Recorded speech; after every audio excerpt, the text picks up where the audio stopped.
తలకాయలు cut చేస్తాం. Hi guys, అయితే మళ్ళీ ఫామ్కి వచ్చినాము. ఇక్కడ ఏంటంటే పనసపండు ఉంది కదా, లాస్ట్ టైం ఏం చెట్టు అడిగినా కదా, అది పెరిగింది అనమాట, చాలా పెద్ద అయిపోయింది. క్రాక్స్ కూడా వచ్చి చూపిస్తుందండి. చూసినారు ఎంత పెద్దగా ఉందో అసలుకి.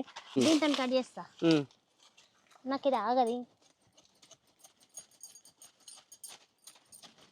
అమ్మా అస్సలు ఎంత పెద్దగా ఉంది. తీసుకెళ్ళి నాకేది పండు అస్సలు నచ్చదు, కాకపోతే మమ్మీకి కొంచెం ఇష్టం అనమాట, అందుకే పెట్టినాము. పనస పండు కట్ చేసే ముందు దీనికి ఆయిల్ రాయాలి, ఎందుకంటే బంక అతకపోతుంది. తలకాయలు కట్ చేస్తాం. అంటే దీనికి ఆయిల్ లేకపోతే అంటే బంక ఎక్కువ ఉంటుంది ఈ ఫ్రూట్ కి. దూరం ఉన్నాము. అమ్మో నాకు కొట్టేవురా.